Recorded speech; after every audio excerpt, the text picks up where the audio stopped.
Hi guys, welcome back to my channel Parimala's diary. And మా ఏరియాలో అయితే ఈరోజు సాటర్డే అండి. సాటర్డే కాబట్టి మొత్తం మార్కెట్ ఉంటుంది. మా అపార్ట్మెంట్ పక్కనే కింద గ్రౌండ్ ఉంది. ఆ గ్రీన్ కలర్లో కనిపించేది ఫాస్ట్ ఫుడ్ సెంటర్. అండ్ అలాగే అక్కడ చెట్టు దగ్గర ఉండేది పానీపూరి బండి అనమాట. చాలా బాగుంటుంది. ఇక్కడ పిల్లలు అందరూ వచ్చి ఆడుకుంటారు, పెద్దవాళ్ళు ఇక్కడ కూర్చుంటారు అనమాట.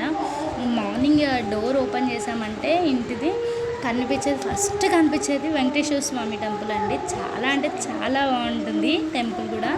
అండ్ ఎర్లీ మార్నింగ్ గోవిందనామాలతో వినిపిస్తూ ఉంటుంది, చాలా బాగుంటుంది. మార్కెట్ కూడా ఫుల్ ఆఫ్ లైటింగ్స్తో ఉన్నాయి చూడండి. వీళ్ళైతే ఈవినింగ్ 4కి వస్తారండి, నైట్ 11 వరకు ఉంటారు. ఇక్కడ హైదరాబాద్లో ఏంటంటే వీక్లీ ఒక్కొక్క రోజు ఒక్కొక్క ఏరియాలో అనమాట. మా ఏరియాలో అయితే సాటర్డే. ఇక్కడితో లాస్ట్ అండి మార్కెట్. ఇక్కడ వెజిటేబుల్స్, ఫ్రూట్స్, ఫుడ్ ఐటమ్స్ చాలా ఉంటాయి ఇక్కడ ఈ మార్కెట్లో అయితే. పిల్లలు చూడండి ఎంత బాగా ఆడుకుంటారు. పిల్లలు పెద్దవాళ్ళు అందరూ బాగా ఆడతారండి ఇక్కడ వచ్చి షటిల్స్ అవి. మార్కెట్ అంతా కంప్లీట్ అయిపోయింది. బ్యాంగిల్స్కి వచ్చాను. 4 బ్యాంగిల్స్ 50 రూపీస్ అంటే చాలా బాగున్నాయి స్టోన్ బ్యాంగిల్స్. ఈ వీడియో మీకు నచ్చినట్టయితే please like, share and subscribe to my channel Parimala's Diary.